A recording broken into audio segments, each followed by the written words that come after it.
Hi all, welcome to my channel thought digger. మీ అందరికీ thought digger ఛానల్కి స్వాగతం. ఈ ఛానల్ మీకు పురాతన దేవాలయాలు, పురాణాలు, పండుగలు, పర్వదినాల గురించి తెలియజేస్తుంది. అంతేకాకుండా టీటీడీ మరియు ఇతర దేవాలయాలకు సంబంధించిన కంప్లీట్ లేటెస్ట్ ఇన్ఫర్మేషన్ ని అందిస్తుంది. ఈ సంవత్సరం 2025వ సంవత్సరంలో వారాహి నవరాత్రులు ఎప్పటి నుంచి ఎప్పటి వరకు ఉండబోతున్నాయి, వారాహి అమ్మవారి ఫోటో లేకపోతే ఇంట్లో ఏ అమ్మవారిని పెట్టి పూజించుకోవాలి, కలశ స్థాపన, అఖండ జ్యోతి లేకుండా అమ్మవారిని పూజించవచ్చా, అమ్మవారికి నైవేద్యంగా ఏం సమర్పించాలి, ఇలాంటి ఎన్నో విషయాలను ఈ రోజు వీడియో ద్వారా తెలుసుకుందాము. ఓం నమో భగవతే వాసుదేవాయ. శ్రీమాత్రే నమః.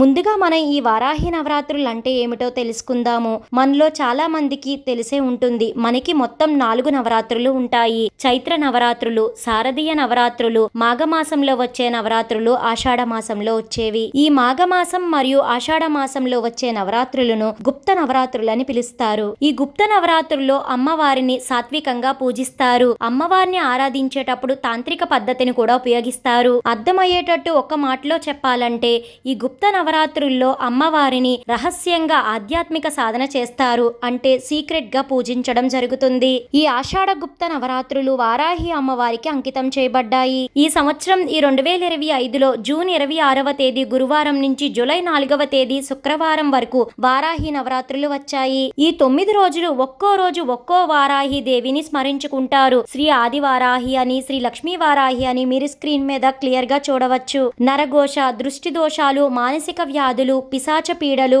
కోర్టు కేసులు మరియు శత్రుభయాలు ఉన్నవారు శ్రీ వారాహి అమ్మవారిని పూజిస్తే అవన్నీ దూరం అవుతాయని ప్రగాఢంగా నమ్ముతారు. చాలా మందికి వారాహి నవరాత్రులు చెయ్యాలనే ఉంటుంది. కానీ అమ్మవారి ఉగ్ర రూపం, విపరీతమైన తేజస్సు చూసి అమ్మవారి ఫోటో లేదా విగ్రహాన్ని ఇంట్లో పెట్టుకోవచ్చా లేదా అనే డౌట్ ఉంటుంది. అయితే వారాహి అమ్మవారి ఫోటో లేదా విగ్రహం లేకపోతే శ్రీ లలితా త్రిపుర సుందరీ దేవి కానీ, పార్వతీ అమ్మవారి ఫోటోని కానీ పెట్టుకొని చక్కగా ఈ 9 రోజులు పూజించుకోవచ్చు. అలానే ఈ నవరాత్రులు కలశ స్థాపన, అఖండ జ్యోతి లేకుండా కూడా భక్తితో చేసుకోవచ్చు. సూర్యోదయం కంటే ముందు, సూర్యాస్తమ సమయం తర్వాత, సుమారుగా రాత్రి 7 గంటలు లేదా 8 గంటల తర్వాత శ్రీ పార్వతీ అమ్మవారి ముందు వారాహి అమ్మవారిని తలుచుకొని దీపం పెట్టుకోవచ్చు. నైవేద్యంగా ఈ 9 రోజుల పాటు పెరుగన్నం, దానిమ్మ గింజలు, బెల్లం పానకం సమర్పించాలి. అలానే భూమిలో పండిన దుంపలు కూడా సమర్పించడం మంచిది. ఇక ప్రతిరోజు అమ్మవారికి తాంబూలం సమర్పించండి. మీరు పూజలో పెట్టుకున్న అమ్మవారి ఫోటోలో వారాహి అమ్మవారిని ఊహించుకుంటూ అమ్మవారి అష్టోత్తర శతనామవళి కానీ, వారాహి అమ్మవారి మూల మంత్రాన్ని గాని భక్తితో పఠించండి. కాశీలో వారాహి అమ్మవారిని సూర్యోదయం తర్వాత ఎందుకు పూజించరు?